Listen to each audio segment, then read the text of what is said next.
gikundi kimwe kia Ahunjia na atungatiri kiuretie President William Ruto arugame na miario yake ya kũhũrana na ciĩko cia ungumania honge-inĩ cia thirikari.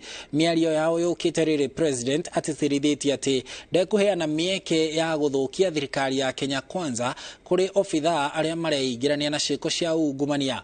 Ahunjia yamorĩtie President ndakaunĩre abithaa acio ritho makiuga a Kenya aingĩ nĩ maragerera menyamarĩko yumanĩte na ũhũthĩri mũru wa mbeca cia mũingĩ na wobici cia mũingĩ.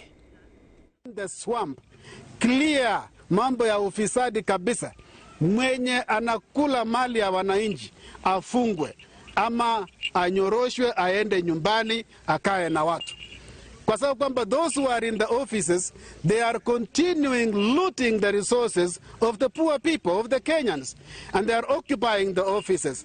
It's my prayer that the president will act accordingly and let your yes be yes and your no be no. Mean what you say. Mtu akipatikana na hatia aende nyumbani ama aende jela. Hiyo ya mbinguni sijui utawezaje, hiyo ni ya Mungu. Lakini hii mtu aende jela, mtu aende nyumbani, kuna Wakenya wengi ambao wako tayari kufanya hizo kazi na hawana kazi, alafu mtu anaiba, anasunguka na watu wanaumia.